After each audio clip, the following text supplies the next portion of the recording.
Assalomu alaykum aziz kanalimiz obunachilari. Bugun sizlar bilan juda ko'p uchraydigan, lekin ko'pchilik to'liq tushunib yetmagan kasallik bronxial astma haqida juda batafsil gaplashamiz. Astma bolalarda ham, kattalarda ham uchraydi. Ba'zan yillar davomida yashirin kechadi. To'satdan xuruj bilan namoyon bo'lishi mumkin. Ko'pchilik astmani faqat bo'gilish deb tushunadi. Aslida esa bronxial astma nafas yo'llarining surunkali yalliglanish kasalligi bo'lib, u butun hayot tarziga ta'sir qiladi. Bugungi videoda biz bronxial astma nima?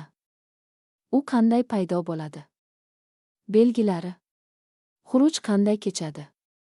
Kimlarda ko'p uchraydi? Bolalarda va kattalarda farqi. Xavfli holatlar. Xuruj paytida nima qilish kerak? Nimalardan saqlanish lozim? Astma bilan yashash qoidalari haqida oddiy, xalqona va juda keng tushuntirib beramiz. Videoni oxirigacha tinglang, chunki bu bilimlar siz yoki yaqinlaringiz hayotini yengillashtirishi, hatto saqlab qolishi mumkin. Bronxial astma nima? Bronxial astma bu o'pkadagi bronxlar, nafas yo'llari doimiy yalliglangan va juda sezuvchan bo'lib qoladigan surunkali kasallik. Oddiy qilib aytganda, bronxlar ichki tomondan shishadi. Mushaklari qisqarib ketadi. Ichida shilimshiq ko'payadi. Havo o'tishi qiyinlashadi. Natijada odam nafas ololmaydi. Bo'gilib qolayotgandek bo'ladi. Hansiraydi. Ko'kragida siqilish sezadi. Astma yuqumli emas, lekin surunkali kasallik. Astma qanday paydo bo'ladi? Astma bir kunda paydo bo'lib qolmaydi. U asta-sekin rivojlanadi. Asosiy mexanizm. Nafas yo'llari doimiy yalliglanadi. Allergen yoki sovuq havo tushsa, bronxlar keskin torayib ketadi. Astma xuruji yuzaga keladi. Astmani qo'zg'atuvchi omillar. Quyidagi omillar astmani kuchaytirishi yoki xuruj chaqirishi mumkin. Chang va uy changi. Gul changlari. Hayvon juni. Sovuq havo. Virusli shamollash. Jismoniy zo'riqish. Kuchli hidlar. Tutun, sigaret. Stress va asabiylashish. Har bir bemorda qo'zg'atuvchi omillar har xil bo'ladi. Bronxial astmaning asosiy belgilari. Astmaning eng asosiy belgilariga quyidagilar kiradi. Hansirash. Nafas chiqarishda qiyinchilik. Hushtaksimon nafas. Ko'krak qafasida siqilish. Kechasi yoki tongda kuchayadigan yo'tal. Tez charchash. Ko'p hollarda belgilar. Kechasi, erta tongda, sovuq havoda kuchayadi. Astma xuruji qanday kechadi? Astma xuruji paytida bronxlar keskin torayadi. Havo chiqishi qiyinlashadi. Odam tez-tez, ammo sayoz nafas ola boshlaydi. Ko'krakda og'irlik seziladi. Xuruj bir necha daqiqadan, bir necha soatgacha davom etishi mumkin. Ba'zan xuruj ozotadi, ba'zan esa tez yordam talab etadi. Bolalarda bronxial astma. Bolalarda astma ko'pincha allergiya bilan bog'liq. Tez-tez shamollash fonida irsiy moyillik bo'lsa rivojlanadi. Boladagi belgilar.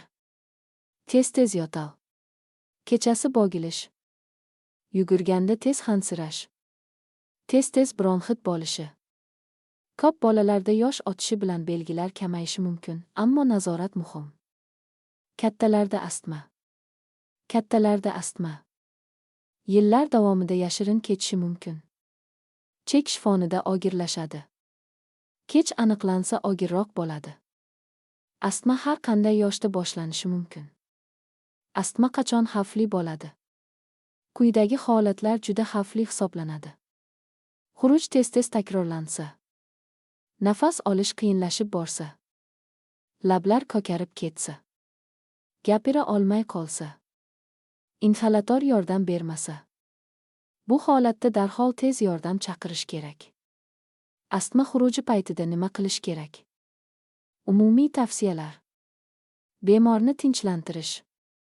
o'tirgan holatda qoldirish, toza havo berish, vahimaga tushmaslik.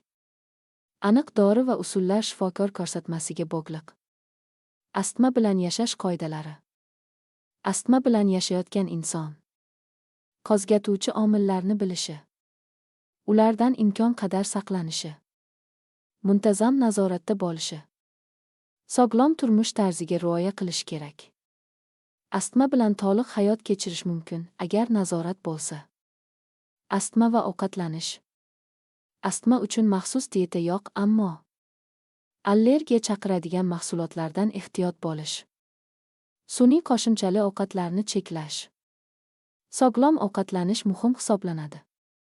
Astma va uyqu. Kechasi xurujlar ko'p bo'lishi mumkin. Xona havosi toza bo'lishi kerak. Chang yigiladigan buyumlar kamaytiriladi. Agar ushbu video siz uchun foydali bo'lgan bo'lsa, like bosing. Yaqinlaringiz bilan ulashing. Kanalimizga obuna bo'ling. Keyingi videolarda yana muhim va foydali tibbiy mavzular bilan uchrashamiz. Muhim eslatma. Bu material faqat tushuntirish va ma'lumot berish uchun. Har bir bemor holati individual bo'lgani sababli davolash masalalarida shifokor ko'rigisiz qaror qabul qilinmaydi. Assalomu alaykum, aziz kanal.